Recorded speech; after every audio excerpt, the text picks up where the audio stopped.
evening, everyone. We are the Tilton Talk Show, sponsored by Small Affordable Cars, and for the first time, we are exclusively live from so-called studios in Acocks Green.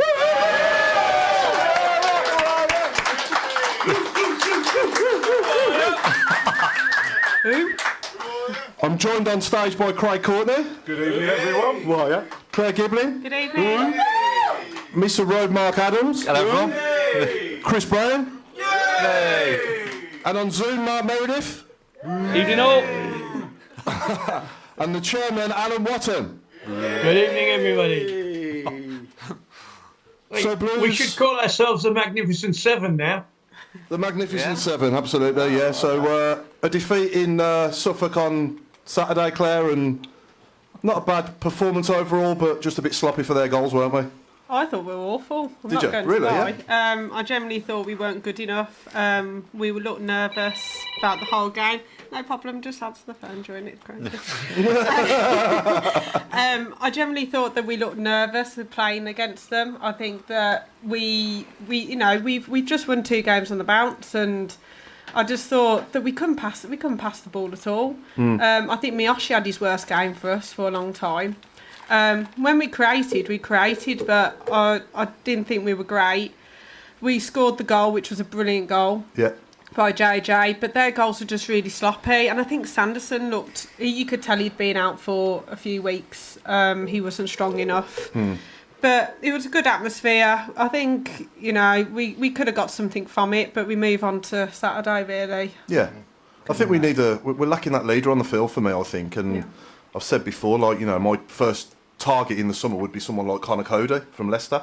Obviously they're going up. He's not getting in their team in the Championship, and I think he'd be perfect for us if he came to us. He wouldn't have to relocate, and he's a leader on the field, and he did it for Wolves, and he's playing for England a few years ago, so he's only 31, is he? 31, 32? Yeah, I think we missed Bilic big time. Yeah. I was very shocked about the subs as well. I don't think the subs were really odd to take off 2 centre midfielders, being Sunjic on, then we went in a 3.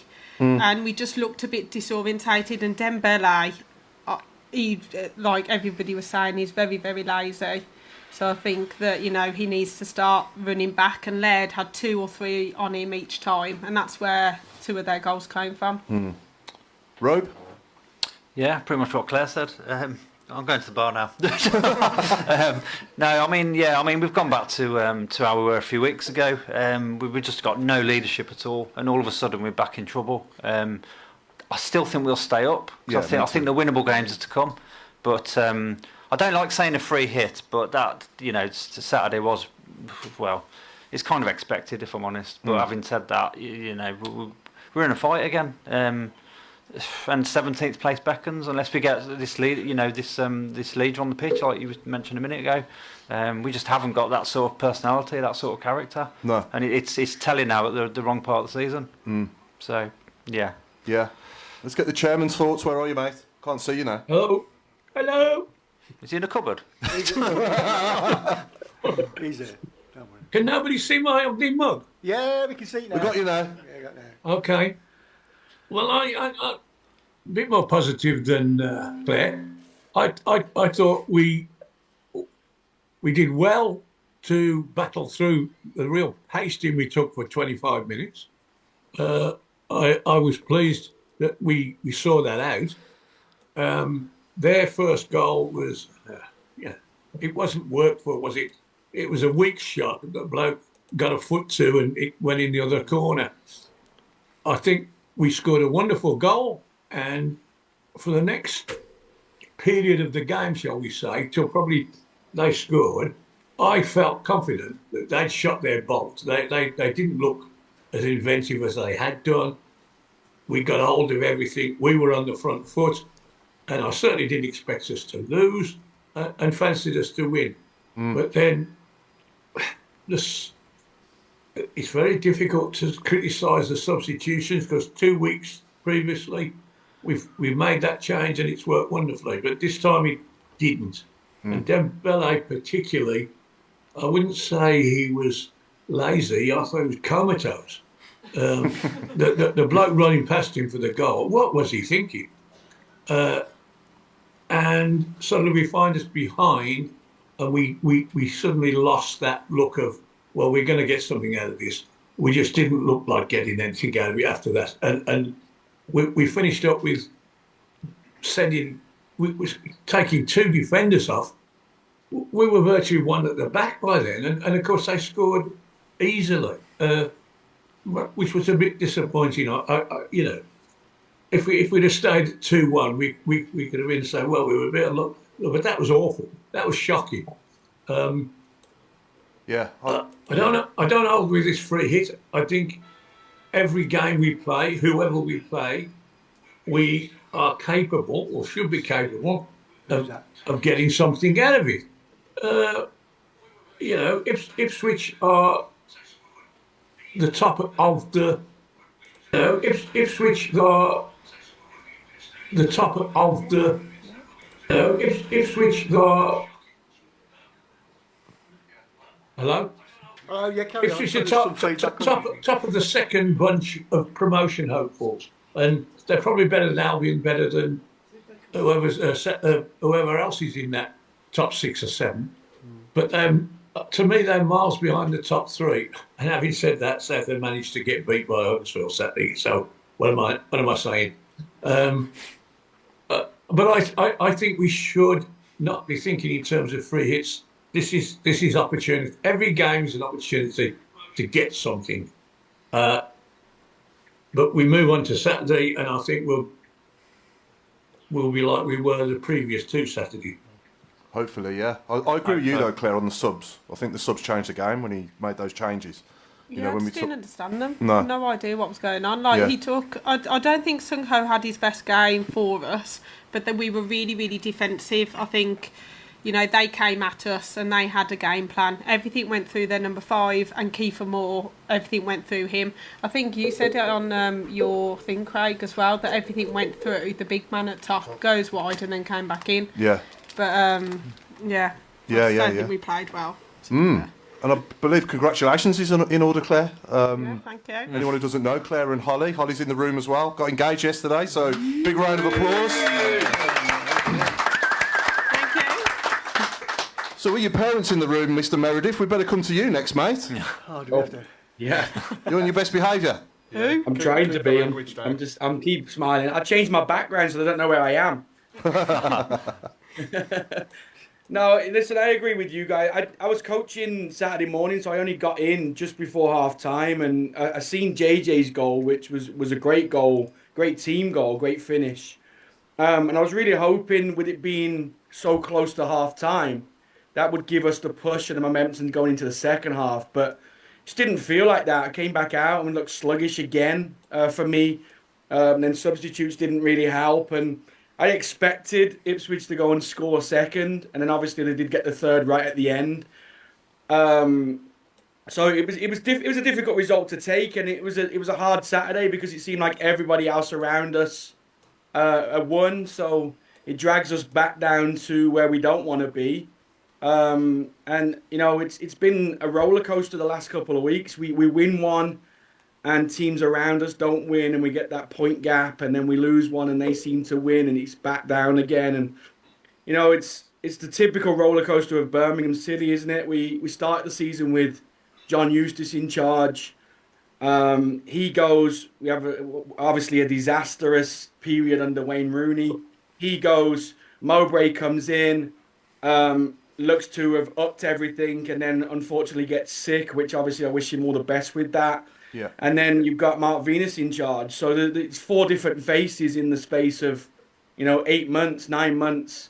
It's a roller coaster for everybody involved. Yeah, absolutely. Craig? I think what I saw of the game was that the substitutions, not only for them but for us, made the difference. We were weak off the bench, whereas, as predicted by the guy from Ipswich, they would swap their front partnership to continue the attacks, and that's exactly what was seen, and it never changes with Ipswich. So the only thing for me was Venus may have let himself down a little bit there if he was the person picking the team and looking at what was going on, and perhaps we should have been more focused on those front players. Saying that, great goal by JJ yet again to bring us back into it, but he's got to continue moving forwards, and Hey, we've just made another £1 million when it comes to selling him. So also, just got to say a few things off the message board. We are monitoring them as we go along. So Nigel Mann has said, congratulations, Claire Giblin. Membership is free, but it costs you a fortune when you're married. You're welcome. Benji has also said, congratulations. We've also had Bill Mintz saying exactly the same thing. And Mark Lightwood has said, we were very poor at the weekend. Is it also me, or are we not realising and releasing the ball quick enough? 100% agree with Claire, and congratulations. So, very busy. Got a lot of people agree with me, Craig. No. Not gonna lie. Somebody's got to. Holly doesn't. Alan disagrees because he's not here in person, you say. We're all agreeing with you because we're sat next to you. Anyone in the audience want to give us any thoughts or ask any questions just at all? shout up if you like. I agree with Claire. So, Mum, Anyone got any thoughts on the game Saturday at all? No? It just feels like Blues don't pass the ball. There doesn't seem to be a concession with the team. It seems to be a lack of, as you said, that leadership, but within the team. Yeah. There doesn't seem to be, one for all and that type of environment. The people don't know where the next person's running. No. They're not going, I know you're going to make that run, so I'm just going to pass it there. They've not got that off-the-ball thinking, No. off-the-ball running. They've not got that commodity as a team, and I think that's what's letting them down. I don't know if they need to have a couple of points outside to work on their team morale.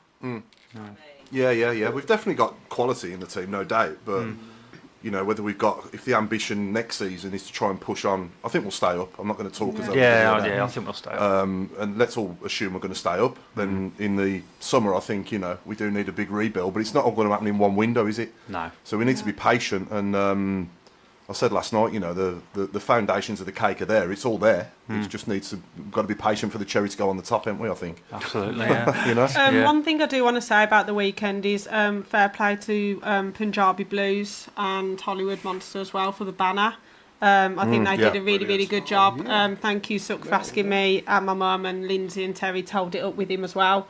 I think the Ipswich fans are brilliant when they were clapping it as well. So they did a really, really good job. Yeah, that was good to see as well. Yeah, and at Middlesbrough as well, they had a good tribute to Tony. Quite a few there clubs as well. have had a tribute, so yeah. Yeah, let's hope we see him back on the touchline in 6 weeks rather than... I think we missed him. Absolutely, we are going to miss him. And I think, the players have now got to play for him. I think it's worse fear, to be honest. Do you think, yeah? Yeah, I think if you've got so many clubs saying get well soon, I think they... people are going to know more than they're going to let on. I just think that, we need to get used to it. But I think the players are a bit shell-shocked on Saturday and they were looking for somebody. So hopefully, we've got to beat all those round us now. Yeah, definitely. He's well loved, isn't he, Tony? Absolutely. Absolutely. He's never done a bad job anywhere, has he? No. Throughout the football. But even as a player as well, he was loved wherever he played as well, wasn't he? Yeah. You're going back to his playing career. I do remember him playing against us a few times as well when he was at Ipswich. What's bugging me is all the people asking, what's wrong with him? I don't know. Nobody We knows. Nobody knows. We don't need to know. We don't need to No. know, do we? Surely. But they put a time frame of it, which is what gives me more hope. Yeah. 6 about to 8 it. weeks, Yeah. yeah. You wouldn't put a time frame on something if you wasn't If it was sinister. sure, especially something like that. So Yeah. It's Like I say, we're flat as fans, so other players must feel, then it must be worse for them. But we do miss him already because he's just loved completely. He's like he's been here for years, which is a good sign. exactly. definitely. I wish I had that. You've still got no friends. Who said that? Going home. So yeah, but we've won 2 out of the last 3. Let's look at it that way. Yeah. I don't know. Obviously, the other 2 are with Tony there, but moving forwards now, I'm sure Tony's still in touch with them, and he'll be calling in via video, won't he, and He'll have chatting input. to them and stuff. Yeah, absolutely. He's still communicating. So if it was really that bad, Yeah. I don't think he'd be doing He'd that. have Would no he either? input at all, yeah. Yeah. So let's hope it's nothing too sinister and he's back soon. Yeah. But yeah, we've just got to get through the games without him, haven't we?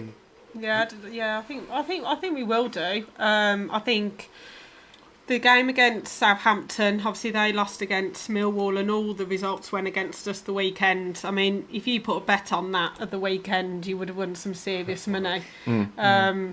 I think against Southampton, they've obviously lost through the bounce, so it's obvious that they're probably going to beat us on Saturday, isn't it, really? Because that's what normally happens. But we've got to beat, it's the Millwall game, the QPR game, the Rotherham game. We've got to beat them and then get something, against Middlesbrough. Yeah. So I can't see us going down, but it makes you a bit nervous. So you're constantly looking over the shoulder. We only need to win 2 or 3. We need to literally win those 3 games out of those, and we'll be fine. Yeah. March is a massive month for us, isn't it? Yeah. We've got about 7 or 8 games in a month, haven't we? Yeah, in big March. month. So, yeah. Yeah. The women play this week, Craig? We didn't have a game, no, it was International Week. There's quite a few turned out though for the international sides.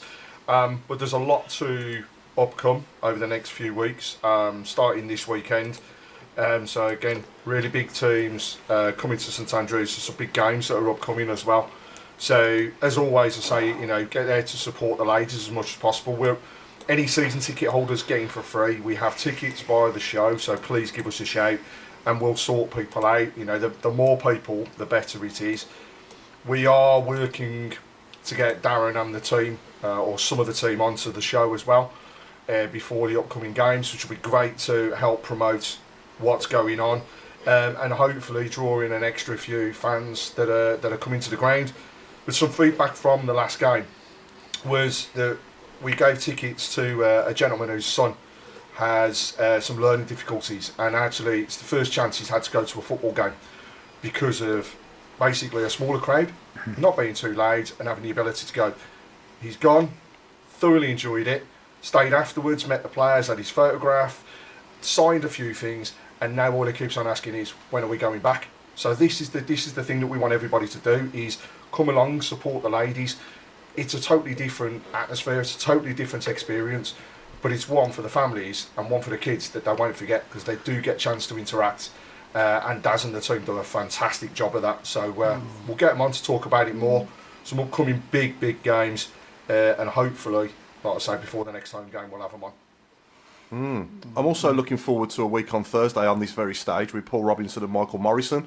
So if anyone, we're doing the captain's night here, if anyone would like to join me for that, then speak to Dennis at the back while you're here about tickets for that as well. Live Q&A with Paul Robinson and Michael Morrison, and anyone listening in as well, you can get tickets online as well. So I'm looking forward to that. And just to give you all a little preview, I've got the Who lined up, as you can imagine. Oh, well done. And these players play. Well, this player, I'm only going to play one, but this player played with Paul Robinson and Michael Morrison. Can you guess who it is? This wasn't in rehearsal. I know it wasn't. That's why it's going to go wrong. Oh no, we haven't. Sorry, you don't know what's going on. That's probably who's why. this? What's that? Can't hear it. Alan. One job he had. Fans who might not have seen you play. What kind of player are you? I like to be attack minded. I like to get forward a lot, take players on, and score goals, really. Ooh. Any ideas? Shout up if you know. Pennant. Jay Adams. Nope, not Pennant. He didn't play with Morrow or I Robbo. don't know. Is Mark just said Shay Adams. Who said that? Has he got it? He's too good at this. You're bad. Sorry, Paul.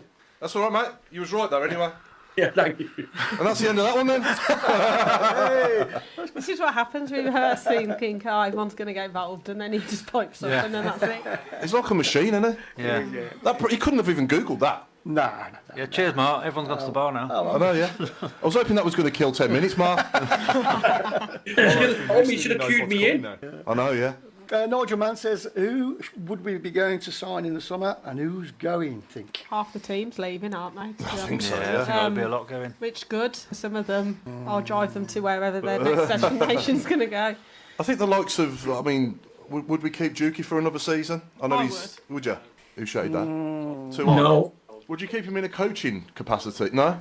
No, let him move on. Yeah. Yeah, I think if he wants to play regularly, he needs to, but I'd definitely love to see him back at the Blues in some sort of capacity in the future, though, because he's been a legend, hasn't he? But, well, could be a striker coach, could be a manager, who knows? He's definitely got the right credentials to be a manager, I think. Who would you buy instead, then? Who would you get instead? So who would you swap him? Yeah, yeah. That's right. Because by all accounts, there will be money to spend. Yeah. But that's the thing, we've said it on the show, haven't we? A lot of people think we've got millions and millions to spend, but it's not going to be like that, is it? We'll spend well, but we're not going to spend millions, are we? Well, the thing is, we can only work to FFP regulations, can't we? Yeah. Which limits to what we can spend. So we're not going to go out and do a forest and spend trillions. No. But yeah. Well, other players' contracts up. Mark Roberts. Anyone keep Mark Roberts? Well, I reckon you got at least 100,000 a week just on wages freed up. Yeah. So. If they all go. And the rest of it, do you know what I mean? Do you think they'll all go, Claire? Do you think any of them will stay? Some of them, I hope not, but I think. Anyone you want to stay? I think Ruddy would be good to stay as like a backup. Yeah. But I would definitely buy, or even go in for either the Wigan goalkeeper or the Sheffield Wednesday one. Beadle, yeah, I thought that they were really, really good against us, and they're young as well. We need to go for like young players, 20 to 25, so that they can actually have a few seasons with us, and then you can sell them on for a bit of money. Yeah. We're quite good at doing that. With some of the loan players now, would you sign some of them or? I'd keep Dazelle. I like him a lot. I think he's going forwards. He is phenomenal, and he's got such an eye for a pass that if you get a decent striker playing just in front of him, we will thrive. And him and JJ just seems to be hitting it off. I think the more he plays, the bigger he becomes, and actually build a team around him for next season, because I think he could be that player like Jude that we have to give a full season to, and that we have to give him the opportunity to play week in and week out in order to progress that little bit further. To be honest, Craig, I thought JJ's pretty average last year, and I'll hold my hand up and say, he's not going to cut the mustard, but he's added goals to his game now. He was doing it in pre-season, and now he's just on a different level. I didn't think he was capable of it, but he shut me up. I don't know about you. No, he's doing well. Yeah. Alan, would you keep any of the loan players we've got, and would you keep any of the players whose contracts are up at the end of the season? Stansfield, obviously. Yeah. Yes, Dazelle. All the ones whose contracts are up. Drama. What about Drama, Al? Would you keep Drama? Definitely. Yeah. Absolutely. Yes, I would. But if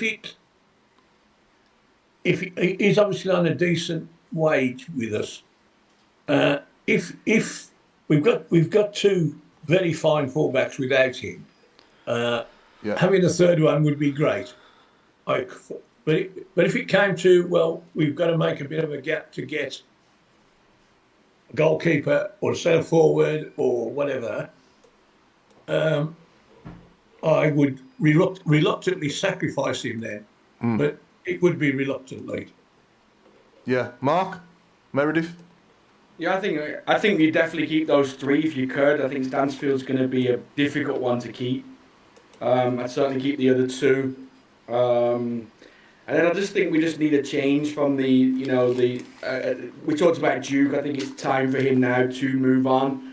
And I think we just need to get a change. But as Claire said, it's about who we get in then to replace it. We're not going to have millions of pounds to spend.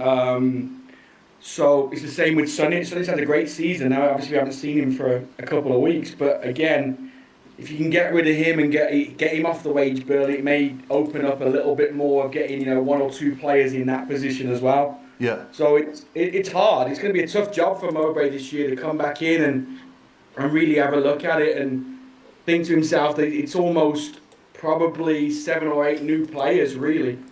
Bit where we need to be. Yeah, I think. Do we look at the lower, League One, League Two for players, or maybe loaning again from Premier League teams? Loans for me don't work. I think, gentlemen, we've got a very, very good scouting system now, which is, it goes a bit further than Division 1 and 2. It's a worldwide thing. Yeah. And I think we got to, let them do their job. I mean, I know we haven't signed, 100% of wonderful players, but we've signed enough good ones for them to say, well, you carry on and you'll find us a centre forward. Yeah. If it takes the whole planet, we'll find one. Yeah. And all the other players, the manager knows what he wants, and the likes of Craig Gardner and the rest of the scouting know how to get them. And I think that we just got to leave it to them. You've got to trust them. It's one of the frustrating things that going through the previous manager's reign, that we've served up 6 or 7 very good players, and we got nothing out of them. And it's only now that we've got a new management team that some of these players are starting to shine, and also the reverses too. Some of the players, like Iwoos comes to mind. I liked him. I thought he was wonderful for the first half against Leicester. Then they shoved him up and right back, and he was awful. And we haven't seen him since. Now, okay, he's cooked his own goose, if you like. They want somebody who is like Drame that can play here, there, and everywhere. Well, we'll have Drame then, and we won't have Awu. It all happens on the field. It's all there in front of us. We can have our opinions, but at the end of the day, it's their job to find these replacements. Yeah. And I'm quite confident now. Anyway, I wasn't 3 or 4 months ago, but I'm quite confident now. I mean, let's be honest. These three lads that we brought in during the window, how many people didn't go? Who are these people? What are they? And that turned out to be successful. Yeah. So let's do some more of that. Yeah. What about Sunic as well? His contract's up, isn't it, in the summer? Would we keep him? Well, yes. I mean, he's expensive, and he's he's not in the team now, is he? No, he's not. No. He's not a first choice anymore. So we want somebody who is. Yeah, I mean, we pay the same money for somebody who writes his name in the team sheet every week, regardless. You never think of leaving him out. Yeah, there's quite a few. Just on that as well, Paul. I think it's gonna come down to how Mowbray and Guards and the owners sell the club to these players. I was impressed that Pritchard chose us when he did. He told Sunderland, I want to go to Birmingham. So there's obviously something set in stone of where we want to be.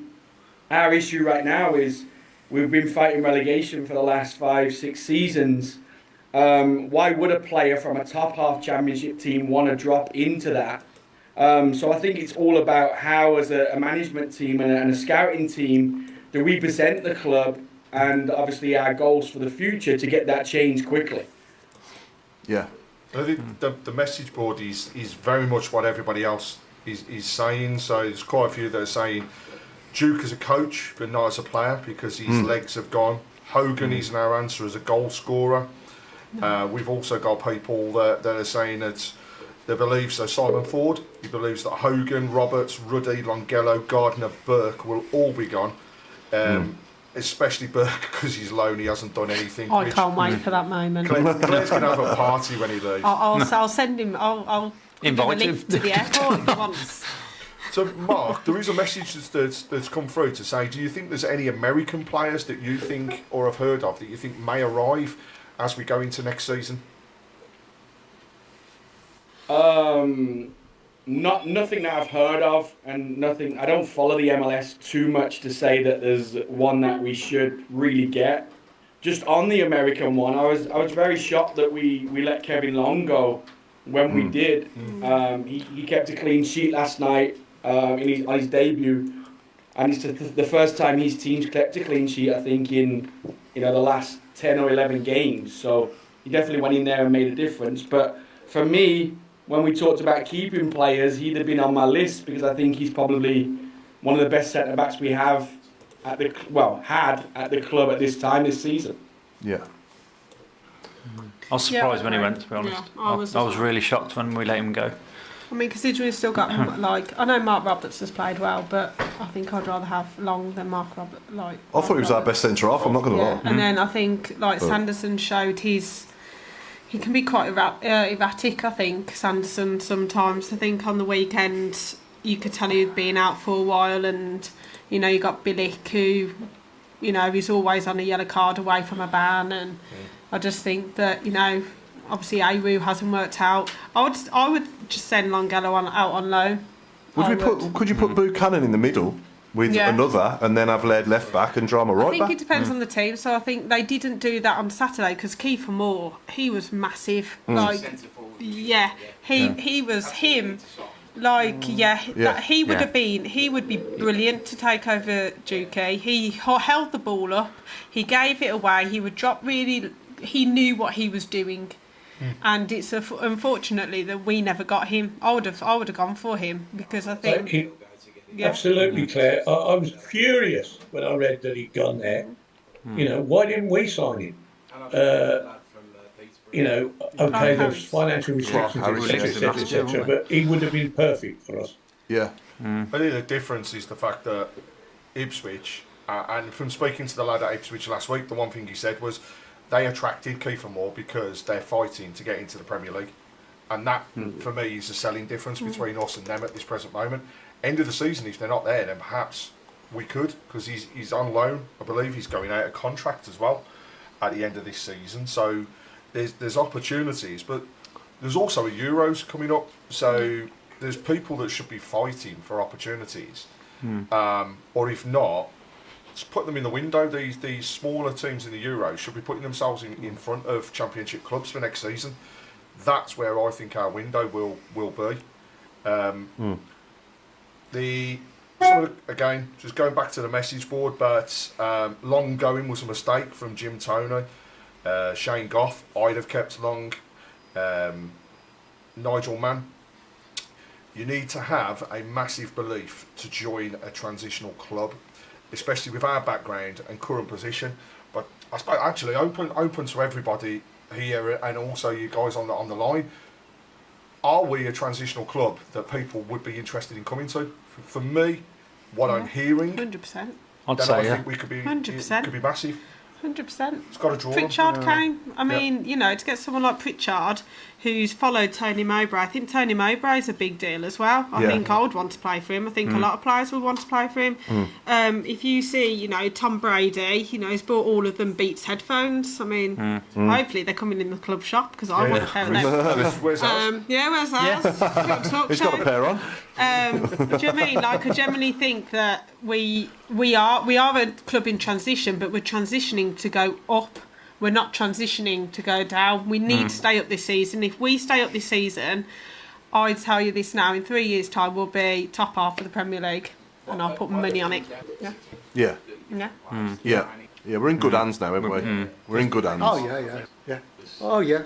There's so much that's gone on as well since. So I was present last week at the launch of the supporters club. Now, there's been a lot of rumours, a lot of noise around the supporters club and what it will mean, especially, and I'll just cover it off now, especially with the items around away support and tickets. So what we heard last week is the setting up of these groups is there to bring fans together. It's there to ensure that there's a voice for everybody. What it doesn't do is it doesn't take away tickets from gold or platinum members. So there is no worries whatsoever around those areas losing their opportunity for away tickets. What will happen is that there will once a month be a working group where the heads of the supporters groups come together. There will be an opportunity and a feedback mechanism from all fans as part of the supporters clubs to go direct to the club. So something that we have been lacking is communication, and this is one of those areas we can improve on. It's not just as well, I should say, an opportunity to have a whinge around what's going on, but they want to hear the positives because we hear too many negatives at the moment. But actually, there's loads going on. So Dave's just mentioned about the changes to the ground and what's happened in 6 months. You know, we were told that there are plans for further changes as we get into the closed season and starting of next. The official supporters club are across the board. They're not just local, they're across the world. So when I was present, we had people from Nigeria. We had the Dubai Blues on the phone. we had New Zealand, we had South Africa, Australia had 2 groups. So across the world, Smethwick, yeah, you know, not those ones. Miles away. It's gone mad. Terrible.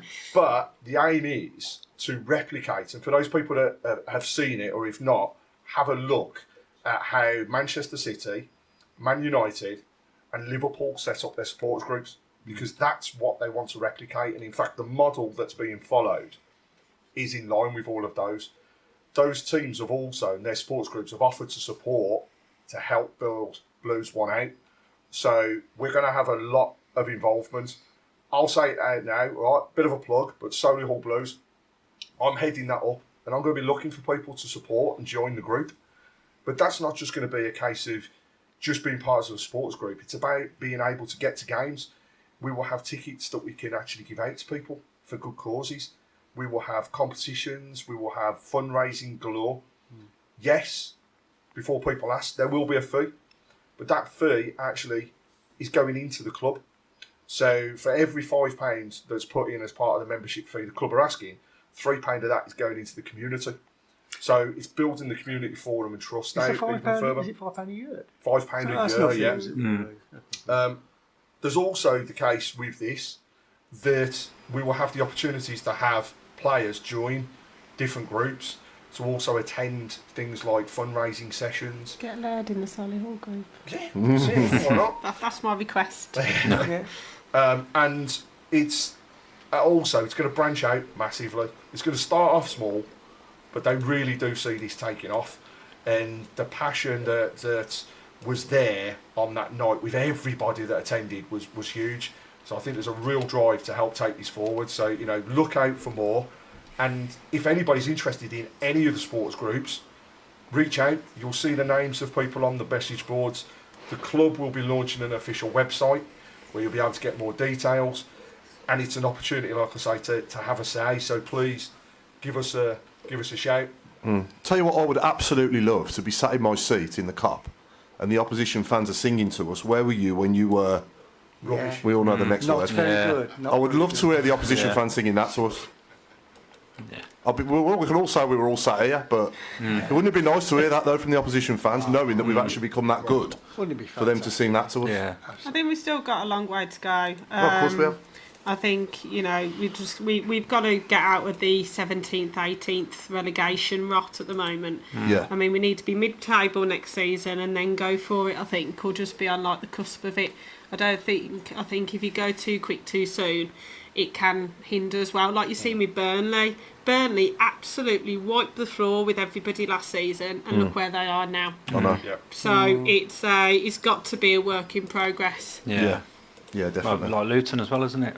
But Yeah, Luton are doing better than Burnley, and they, Yeah, that's you true. know, it It's shows looking like if you yeah. build a team and build a squad, and then add people in as you go and get better gradually, then all of a sudden you'll do well. You know, like the Wolves, for example, they went back to League One. All of a sudden they've built a team and an ethos and everything else. And look where they are now, mid-table, solid. Coventry as well, yeah. Brentford's another one. Yeah. We took their best 3 players 5 years ago. And they use that money to get to where they are Yeah. now. I think JJ's money, I think we will sell JJ in the summer. I think he needs to have a really good Euros for us. And if he has a good Euro, scores a couple of goals, we could be talking 15, 20, I think. Hopefully, then that can help. That might, you know, be the same as the Jude money and really push us on. Yeah, we'll see. But I think the future's definitely bright. It's a good time to be a Blues fan, isn't it now? Yeah, I Thank do. God, eventually. We all deserve it as well. Let's hope it's not a false dawn. Kim Upton, I've seen your message, and leave that with me. I will get that passed on, because that's the type of feedback that people want to see. On feedback, there was also the groups that people asked to be applying for. So Claire, I know you have received an email today, so do you want to update everybody on what's going on that front? So I went for the men's matchday experience, so I'm in that group. And then Craig. I have the support of the ladies, so you're going to hear a lot more from me as far as the ladies' game's concerned in the promotion, but we're part of working groups that will get together to go through those as well. So again, feedback is key. It's about what the fans want. So let us know and we can take those forwards into the groups. I've got to say a big well done as well to Chris and Dennis for putting this on tonight as well. So a big round of applause for that as Can well. I just say it was all me? It was all you.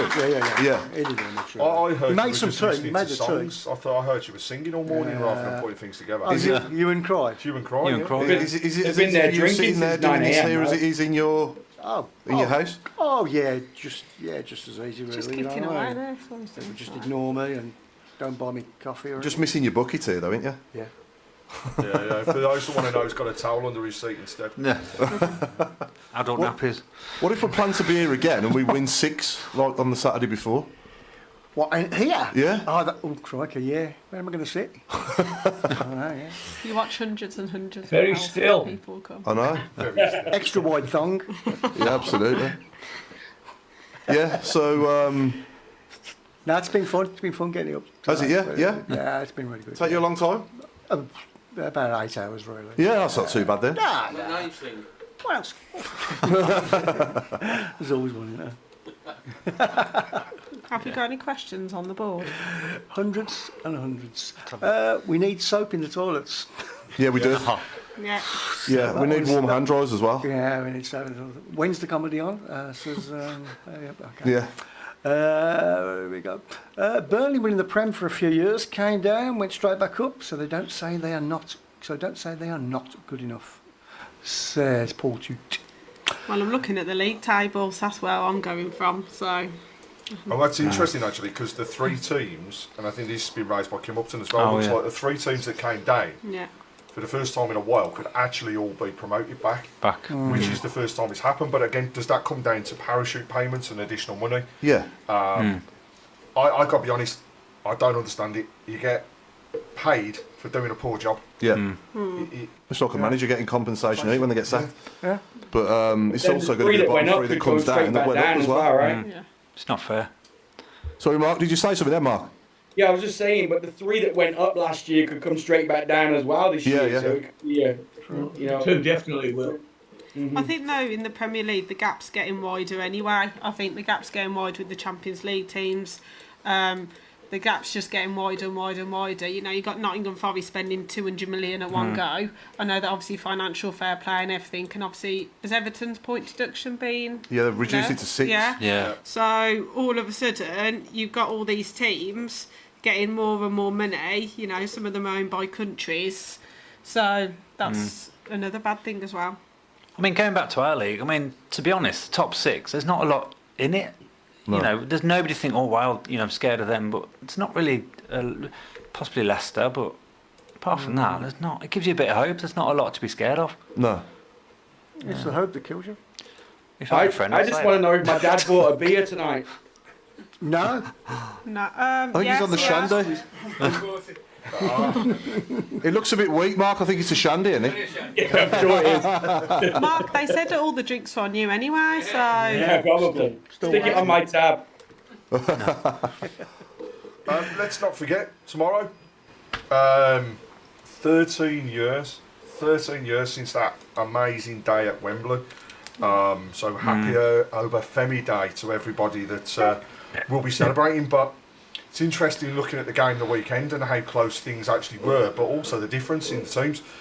Liverpool arguably had a second string side out playing in this cup, and I really don't like it. I think there should be a rule that says for both League and FA Cup, you've got to have a minimum of 50% of your team out there. Yeah, but they're all injured, Craig. They didn't have any choice. I still think it's the same team throughout the whole of the competition, which is wrong. You know, I can understand it if there are injuries there and then, but not for every round. Whilst I appreciate the kids have to be given a chance, there's also that area that says people pay to go and watch these games. When I paid to go to Wembley, I went to go and watch Birmingham, and I saw a full strength side. I actually arguably saw a weakened Arsenal side, perhaps through injuries, but also their Who choice did they have? to change out. There was only Cesc Fabregas that was injured. Yeah, the Was rest there anyone of them else just that there. could have played? Can't, it's Normally more or do? less full strength, I think, yeah, right? they had full strength, didn't they? Yeah. I'd say it was half. Liverpool just won the cup. Playing. So it can't be that bad. It's only just back. Arshavin was No. playing, and What a thing to say. yeah. Shawnee and all But either that. way, we lifted it, and we'll be celebrating the same as everybody else tomorrow, and watch the videos galore. Yeah. But Taxi for Courtney. You got vodka in there? I wish, yeah. Well, yesterday was 23 years since The Worthington. Worthington Cup final, yeah, absolutely, yeah. Maybe Devery, eh? Time flies, doesn't it? But Ruined my childhood from that. Made me cry all the way back from Cardiff. The noise is something I remember Yeah. from that. Yeah, the noise is unreal. Never heard anything like that. Yeah. unbelievable. I actually rate Cardiff better than Wembley because I think Yeah. The acoustics are better, yeah. Oh, the acoustics are incredible. Yeah. Did we have the roof on or not? No, Yeah. the playoff final For was the playoff final we did. Yeah, that Not for was- Liverpool we did. No. That was loud. Yeah. Yeah. So, Yeah. and having the two most famous anthems, really, battling it out. What a noise! Yeah. Yeah, It was unreal. Goosebumps? Oh, I shouldn't say goosebumps. But as I always say, we're still the only West Midlands club to win a major trophy in high definition. Yeah. Yeah. Not start that one, yeah. Oh, you've been saving that one all night. A few other messages and questions on the message board. So, well, Tom Richardson's just said overall Burnley will bounce straight back up even if they get relegated next season because they'll have the money to spend and the team that's settled. Yeah. A certain Dennis Bohema has said, are people allowed a photo with the robe, or actually can they just pay £10 to throw an egg at him instead? Yeah, if anyone wants any autographs or anything, just let us know, you know. Yeah. Online bullying. Well, Lilypad sent me a question, She if has, I I've can just answer it. So it says, do you think in 5 to 10 years men and men and ladies team will be integrated or mixed? And if so, will stadiums be packed out? Or it's not something that will never happen and therefore stay the same? Personally, I don't think it will ever happen. No, me neither. No, I wouldn't want it to happen. I think that the two games are totally separate. Yeah. Even from a woman's point of view, I think that the women's game is behind the men's, but obviously that's for certain reasons. But I don't think having them integrated would be good. Could some of the women play in the men's league? Of course they could, but I think it's like special players. Yeah, so it'd have to be like world class players because it's just a different tempo. It's the quickness and everything. Yeah. You know what I mean? Do you think we'll see a women's coach though in the men's game? Oh, definitely. Yeah, I think so. Yeah. I think that's more likely to happen than. Yeah. Absolutely. I think there are a lot of women who are working behind the scenes at football clubs, like physios and things like that. I could definitely see some more some women in there. Yeah. I mean, you know, even I could do a coaching degree, get me down there. Yeah, I don't know what to do. absolutely. Claire, all the football I watch, it's almost compulsory that you have a female physio. Yeah. From Football League down to Division 7 or 8 level. Yeah. I can't remember the last time I saw a male physio. In junior football, they're all women. Yeah. Going on to that though, this weekend is the Her Game 2 dedicated fixture against Southampton, so there'll be lots of things going on around the ground. I know that there's a few of us who are part of the Birmingham City team that I'm an advocate for, so there'll be lots of things going on. Get down there early. It's for men and women to get involved with. Lots of things for the kids as well. And then you might see some of us on the big screen to just video it, please, so I can see what's happening. And everybody else, obviously. But yeah, it should be a good time to see it. And yeah, we've been doing it all over. It's for International Women's Day as well. So Excellent. What are people's thoughts on what it was like outside the stadium at the last home game? So there was a little bit of a mini fan zone that had been put together by the club. So additional food areas, congregation points, but also for the first time they opened up more bars in and around the area. And the one thing I'd say, there was definitely more people.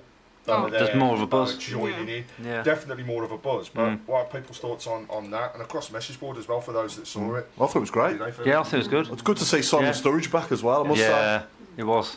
Have the guests got a bit better, or is it just me? Lately, over the last few home games. I can't ever hear them, so I don't know.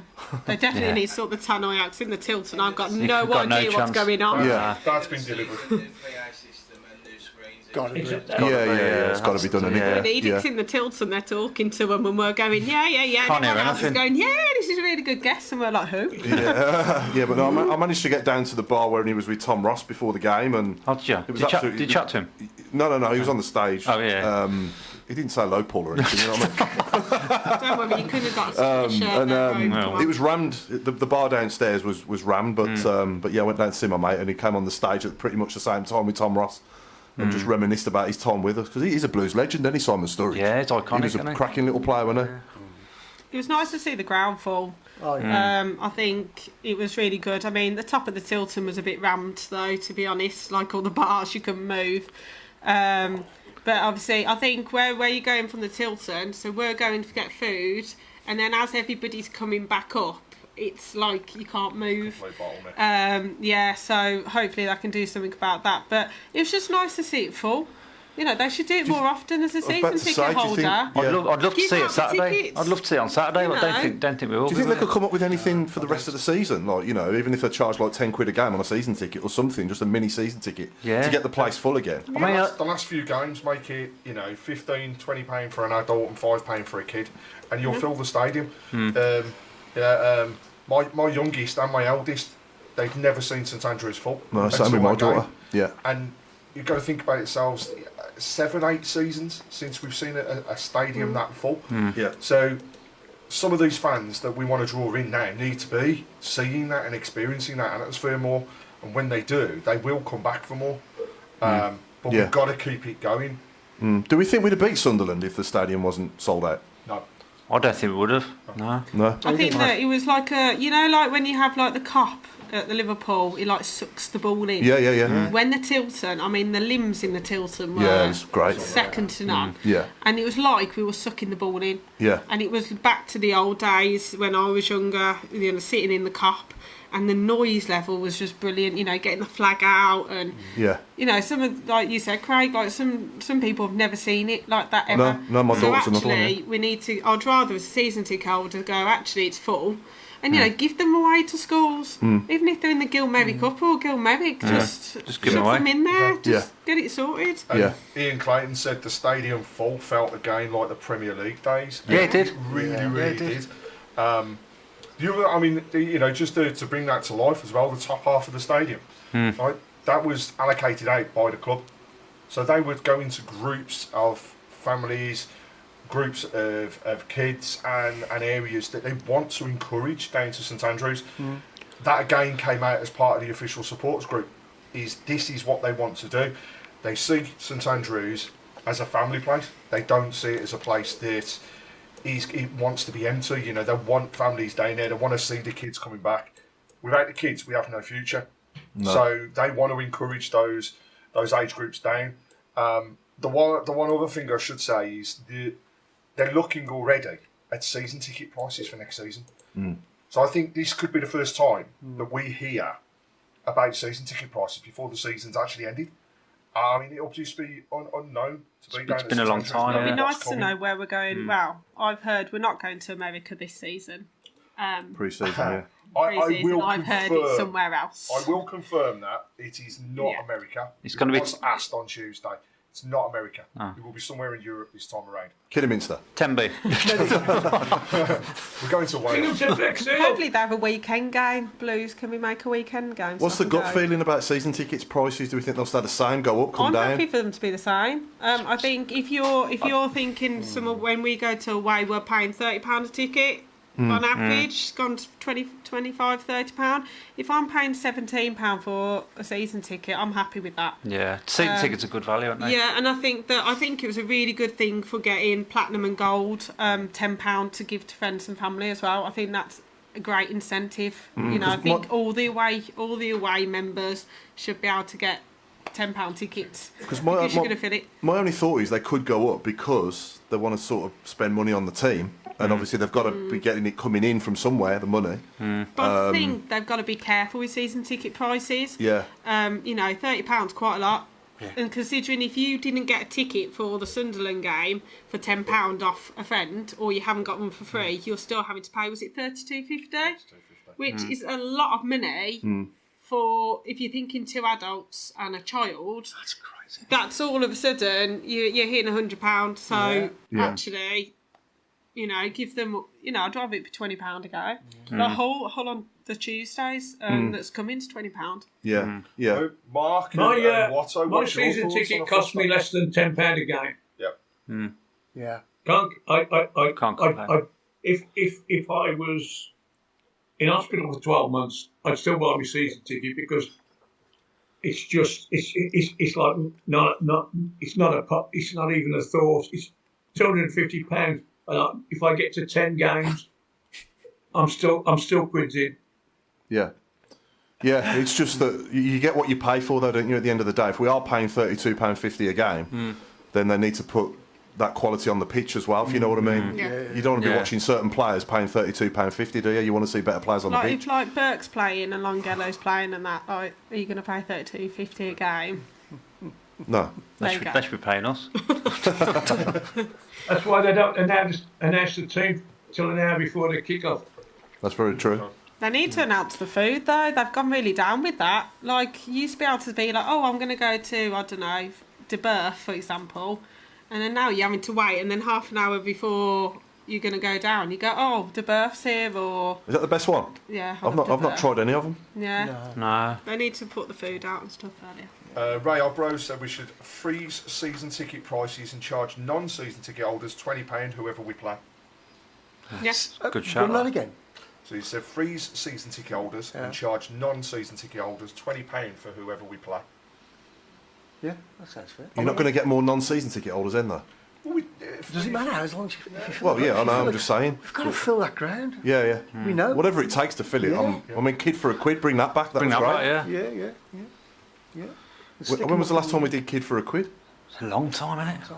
I think Long if you time. get the kids involved, they're the next generation, aren't they? All of us at some point, our mums or our dads or both of them took us down St Andrews.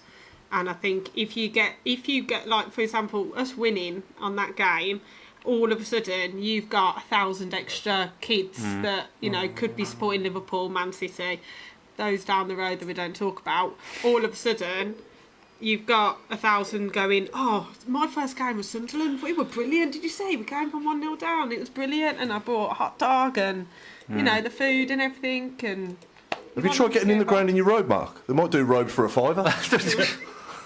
Could try, really. It's handy in the winter. By the way, I won't say it was my idea about filling the Gilmeric at the top with the kids, but it was my idea about filling it. They're listening, aren't they? yeah, but that should be the I would literally have that bit for kids, the school kids. I'd literally go, Yeah. put a pound in the game, that top bit. They're not going to just say to them, don't throw anything down, and then that's it. If they get 20% of those kids come back, Yeah. It's something, isn't it? it's a revenue, isn't it? Well, I'm sure we all remember that first time we ever walked in St Andrews as a kid, and Yeah. that's it, isn't it? Once That's right. and we need more of that. Yeah. As soon as you saw that urine coming down the cop, you thought, Absolutely. I'm coming I back thought this next is. I thought week. this is the club for me. this is a club for me. Look what I've been missing. Yeah, absolutely. I'm going to write a poem about being Go on, Al. on the Tilton. I say I'm going to write a poem one day about standing on the Tilton up to your ankles in pee. It's. I look forward to I can that. see it now. Merseyside, Al. Carry on. I feel like it's going to be a movie. When the one day I stood on the Tilton. I'm going back to the late 50s, early 60s. There used to be a toilet at the back of the Tilton, which was basically just a wall out from the outside, and it was a tomb basically. And you went in, and there were no lights, and it was a drain, and you stood and peed up the wall. It was, honestly, this is God's honest truth, and I was a kid then. And I sort of had to, because I was little and standing between these big blokes, it was all splashing back at me. It's awful. You cannot, I can tell you're not believing me, but it's God's honest truth. And then eventually this drain would fill up, and you'd literally be standing up to your ankles in it. And eventually it poured out down to behind the goal. Some people just peed on the terrace in the end. Why cut out the middleman? So is that the reason the stand was getting rotten, do you reckon? Cut out the middleman. Yeah. Can you just say thanks for all the nice comments as well on the shirt blokes. Yeah, I totally agree. It's definitely my head, Nigel Mann, that's affecting the screen behind. It's reflecting off the bald spot. And well done for the person who keeps going in the toilet and putting that hand dryer on as well. Cheers, thanks. I blame Dennis. I first went down, age 7, says Kim Upton. My dad never paid for me till I was 15. Always lifted me over the turnstiles. I still have my first season ticket book. I think it cost 10 shillings for the season. 10 shillings. That's in new money. That's 50p. Wow. One childhood memory I have was Nottingham Forest in the FA Cup. I think it was 88. 88. Yeah, I was there as a kid. Nearly got crushed. But Yeah. I was like, my dad had to pick me up and take me out.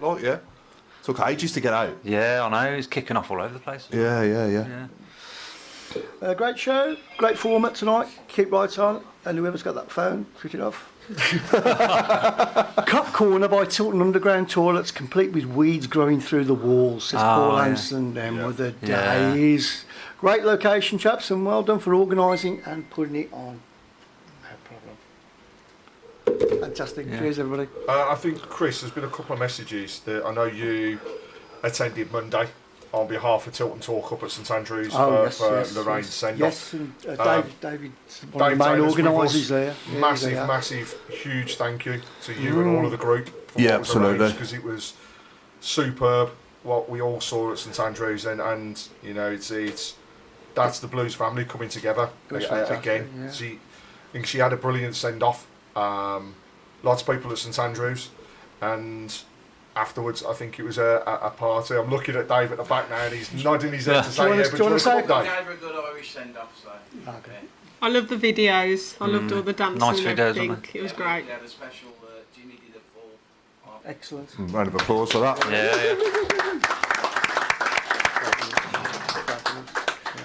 Nigel Mann's asked when the stripper's coming off, and then Pete Taylor, for some strange reason, apparently this is when we find out what's underneath Mark's robe. I was about to write that actually in the thing, then I thought, no, I can't be that harsh. Obviously, everyone's thinking. Some people haven't had their tea yet. That's scary, that is.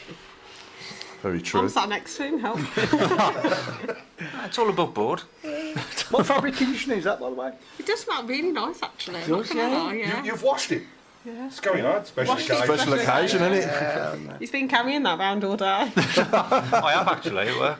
Did you wear it at work as well? No. I just carried it around. But it's got me a few friends. I'm happy. So would we pick the same team on Saturday, or would you change it? And what changes would you make? I think you could start with the same team. I think that obviously Saturday, I think it was a shock factor of how good Ipswich actually were. I think that they came out and just went at us. I think we were quite defensive as well. The thing with JJ is it's showing that I think Mowbray's seeing through Dembele. He takes so many touches on the ball. He doesn't pass it quick enough. He's trying to go past everybody. And when he came on with Bakuna, it was like they were trying to take on the whole team instead of just putting on get the ball into the box and let's see what happens. Have a shot. And I think if you're playing JJ out of position, to me, if you're a winger and you're putting a centre midfielder out on the wing in your position, that's obviously showing you, I must be doing something wrong. Yeah. I would have Anderson on the bench. Yeah. Personally, I think we needed him as well. I think I would start it. I just think we had an off day. Hopefully, being at home and everything else, we can hopefully get a draw. That would be my main aim for the weekend.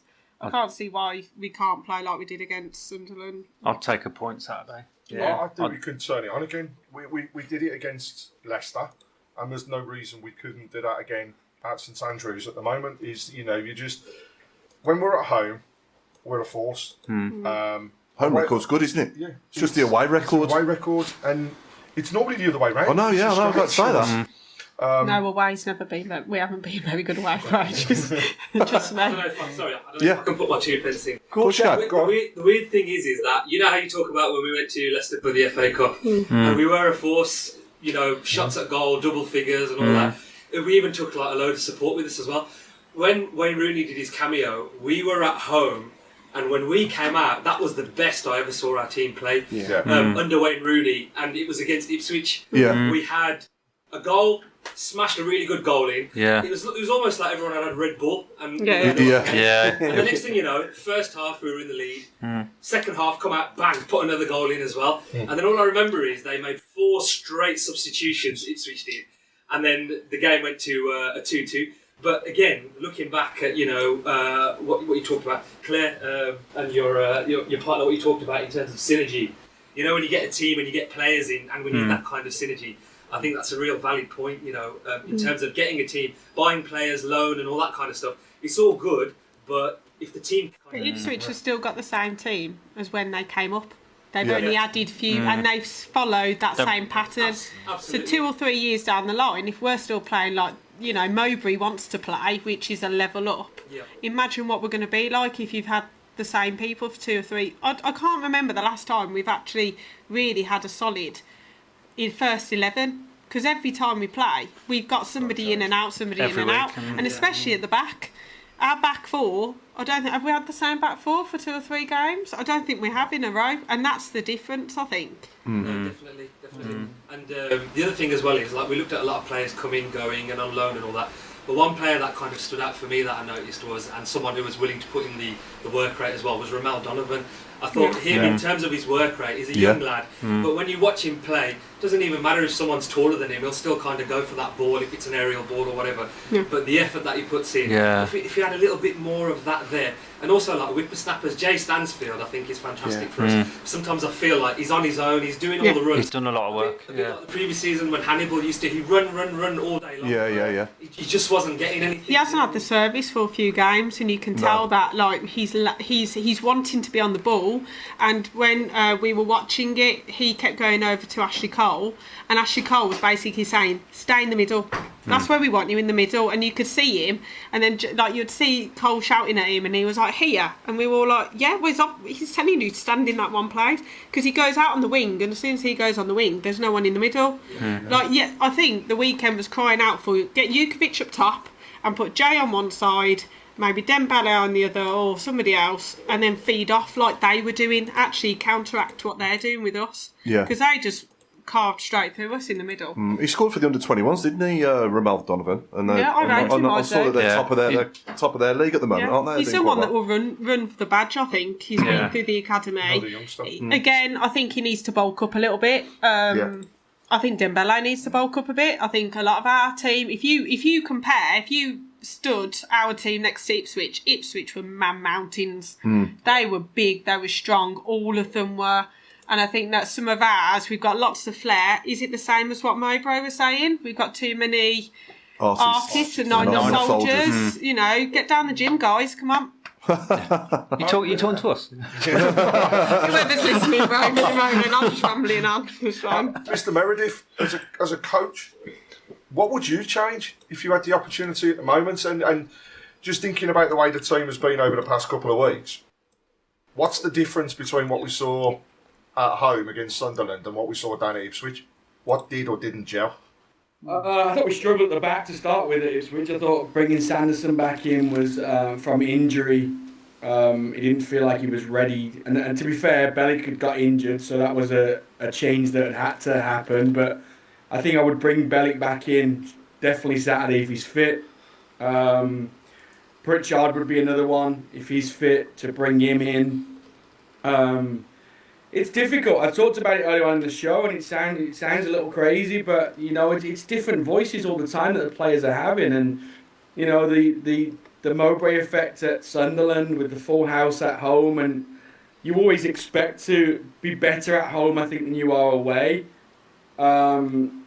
just because you have that backing, and we certainly had a massive backing at Sunderland, and as we said, I think the second half performance kicking against the Tilton was going back to the old years that at the Premier League and stuff, and we went out to Ipswich, and Claire said it 100% correct from me is that they came out at us quick and we didn't handle that.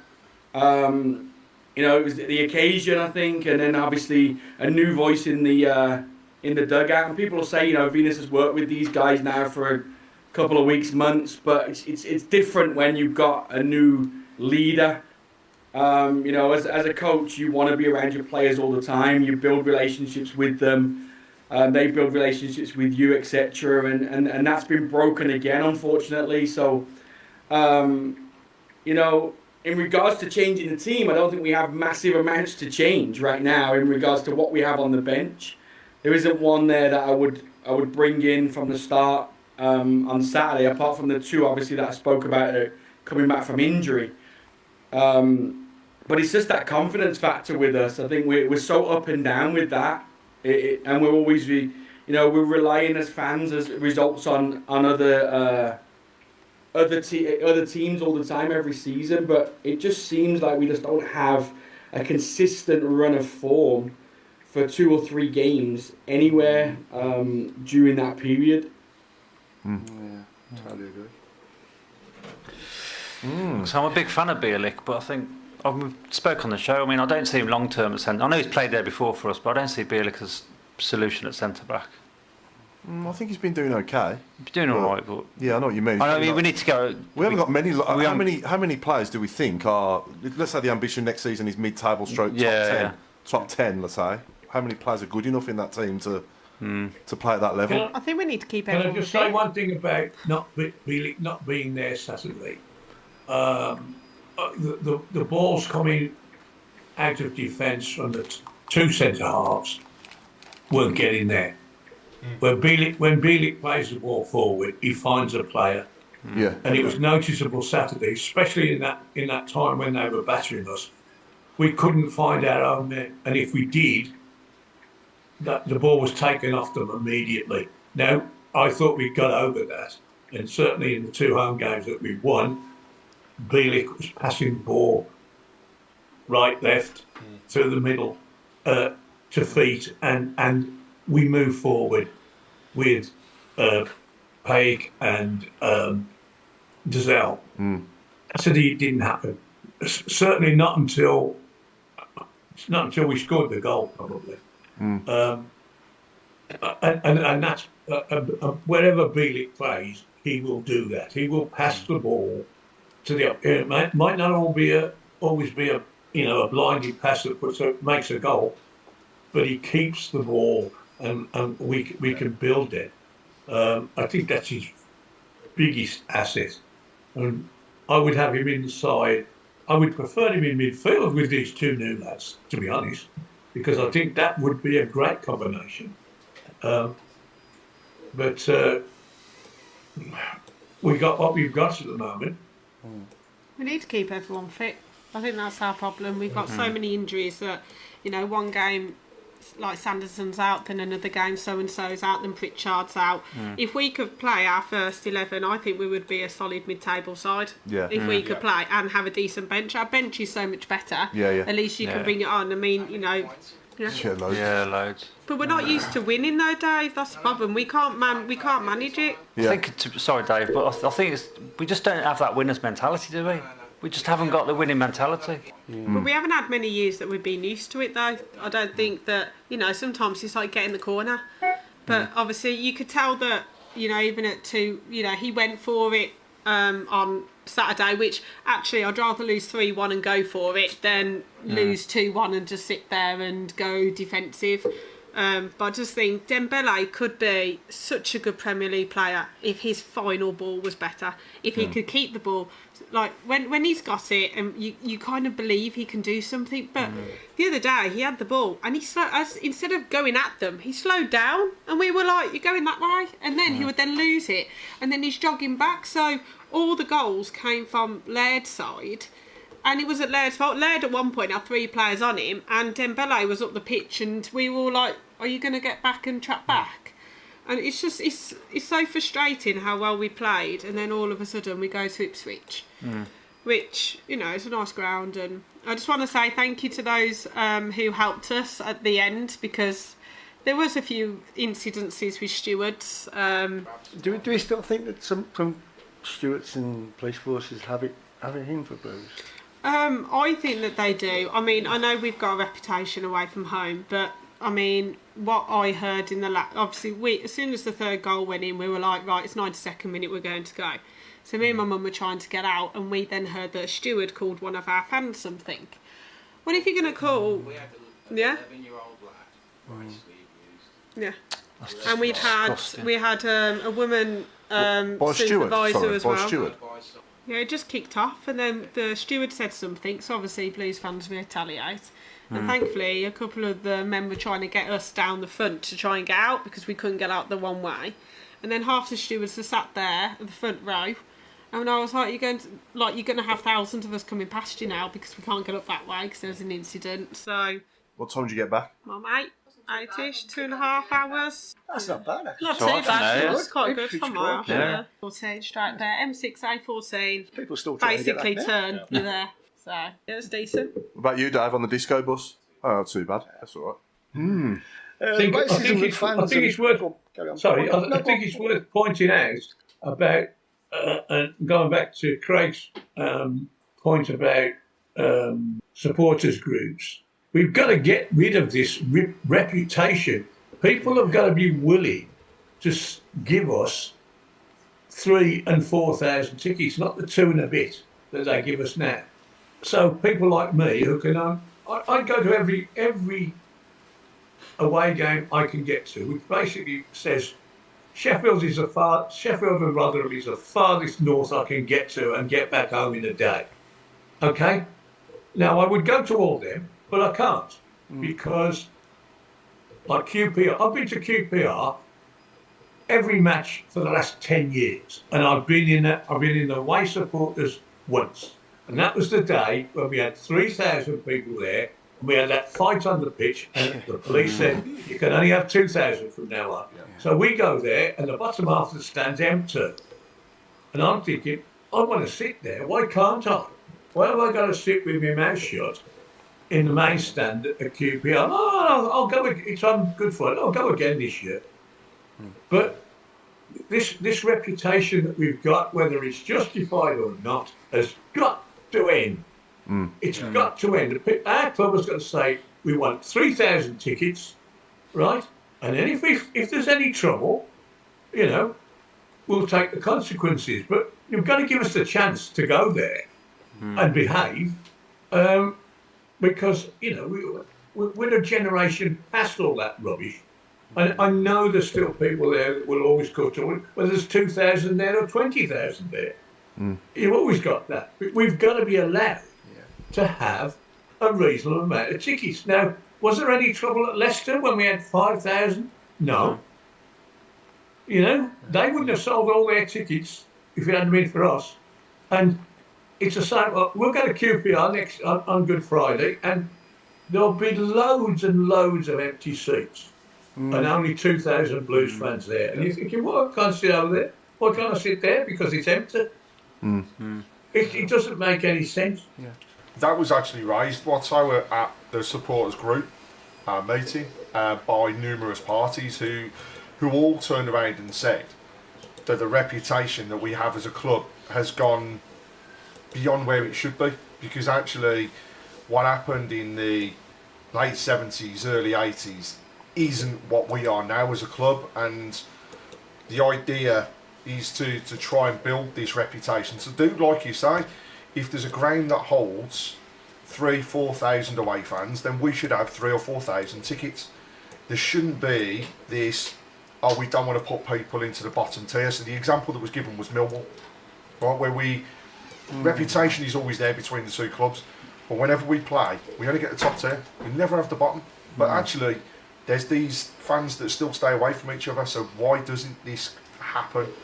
And it's something the club are working with the police about. It's something the clubs are working with the other clubs are about as well, to say, actually, as we embed this and we get more supporters groups and more people coming together, this is what we want the future to be, and this is how we want it to look.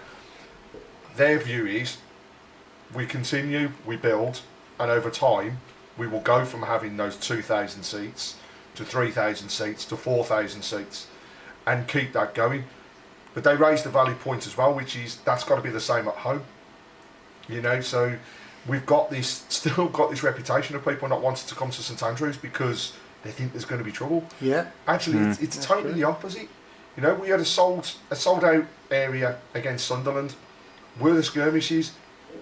Yeah, there might have been a couple outside.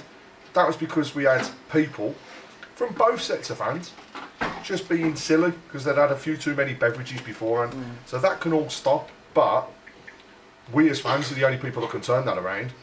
And the more we do what we do at the moment, the more we do the likes of Leicester. You know, we go, there's no hassle.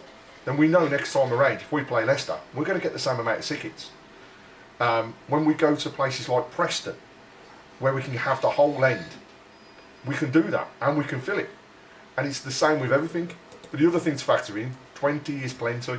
We mentioned it for home fans. That should be the same for away fans. You know, the league need to look at the pricing structure, not just the clubs. At least 25 quid, because I mean, Dave, it's about 30 quid a game on average at the moment, isn't it? You know, we're going to pay more and more and more, and you know, trying to get you got to take into account getting down there and everything else, and food and everything else. So, and I think the problem is this season is a lot of games that we would have probably had an end and filled have been midweek as well. So like the Cardiffs and the Prestons, they've been midweek. So hopefully at some point, hopefully it will change. I mean, I've got to admit, I do like it 2,500. Dave, what do you think? I think the atmosphere can sometimes be really good when there's the core. I have a view. But the more people that go, the more, you know, the more the merrier. Let's get people down there supporting the club. But obviously it's got to keep the atmosphere, the good atmosphere, because sometimes when it's smaller you get the pure atmosphere, then when it gets bigger. But Leicester's atmosphere was brilliant when we took the amount of people we did.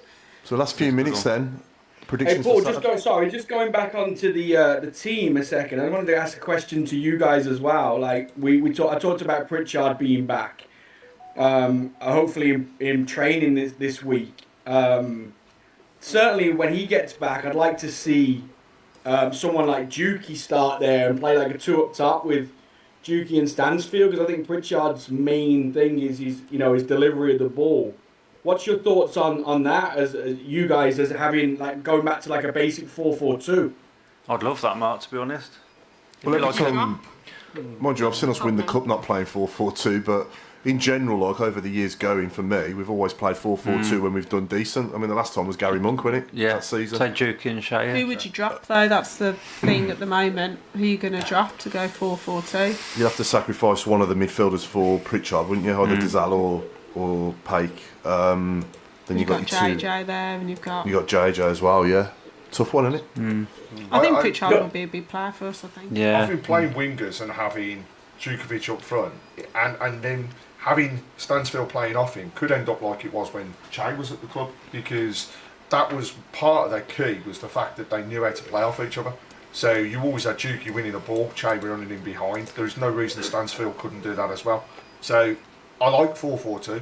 Yeah, I do. It would be very, very tough though to change some of the players we've got in the team at the moment, and I think it could be a huge bonus if it paid off, but it could be a huge gamble on the opposite Didn't we side. have James Beattie as coach as well, 4-4-2?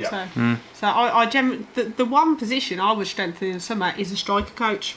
That's what I've been saying that on it for for years. But we need a striker coach, because I think we're okay at everything else, but getting the ball in the net with the amount of chances that we have, and even just having an out and out goal scorer, you need a striker coach in the club. Yeah, you need a striker to be able to do it. You've got Ashley Cole as a defender, fine. You got Shuttleworth and you got Venus and Mowbray. They're all quite defensive. We need somebody who actually has played up the top of the pitch, can work with the people we've got. That'd be my number one signing. Yeah, absolutely. Yeah, couldn't agree more. But predictions for Saturday? Predictions, yeah. Chris, go on, you go first. I'm going to go 1-0 Blues. Hope you're right. I'm going to go 1-1. I think we'll get a good point. I'll take a point. 2-2. Desmond. Here's an experiment. Everybody all at once. Predictions. 2-1. I'm on the lines of the 2-1 as well. I can't see us keeping a clean sheet, but I do think we've got enough to beat them. Be on the positive side. We're going to go in. Got some people saying 1-2 at home. I think Mike's just swearing at us, to be honest. They were good when we played them. I'm not gonna like. Yeah. They were up there with the Leicester. I'm Yeah. gonna admit. I'm gonna They were go- brilliant when we played them at their place. Yeah, I'm going to go 2-1 Blues. Optimistic. I'll go in there, don't I? What are the odds on Shea scoring? I don't think he's played for a while, has he? Is he injured? Played last night. Yeah, I did he it. played- he came- He's And he scored definitely as well. scored then. Oh, there you go then. And I lost to Shows how much I watch him. Che Adams with a goal in the last minute. wasn't Oh it? yeah, it's written in the stars, isn't it? That's why I said 2-1. Then he's going to score. Alan, 2-0. 2-0 Blues. We're due a clean sheet, I've been and saying this for about since August, don't we? Alan? we're He's due, right then, isn't he? we're We are due a doing clean it. sheet. We're going to watch And we don't lose with a clean sheet. Have you noticed that? Yeah. It doesn't happen often though, does it, Alan? Come on. Mark, what do you reckon? I'm going with Robe 1-1. Cheers, Mark. I might write this down. You two have agreed. Yes. I'm going to change my Somebody's got to mind. stick with it. We are. That's gone So that is the end. That's loud. That is the end. We've been the Tilton Talk Show, and it's good night from me, Paul Hipkiss, and it's good night from Craig Courtney.